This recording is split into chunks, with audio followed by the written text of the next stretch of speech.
overnight oats then. So you can either prep this the night before and put it in the fridge, or you can do it if you do it in the morning for your lunchtime snack or whatever.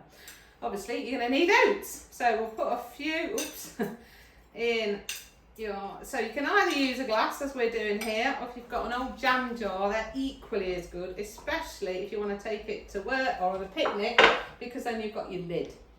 So I've just put a few spoonfuls of oats in there, and then you've got a selection of whatever you want to add to it. So you could chop up some banana. We're going to use some tinned fruit.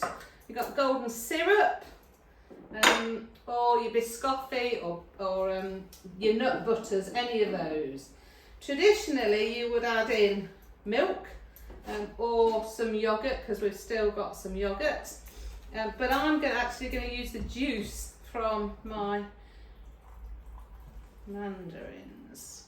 So again, you want to cover, because it's going to soak, your oats are going to soak this through, and give it a quick stir, and then you can add a bit of your fruit as well. You can use frozen fruit, doesn't have to be fresh or anything, or your tinned as I'm doing here. Anything you've got knocking about. There we go, so I think that's all right. Give it a good stir, or you could leave them on the top, and then put that into your fridge or overnight and see how it comes out. So my overnight oats have sat in the fridge overnight, and they are now ready to eat. Oh, look at that, perfect.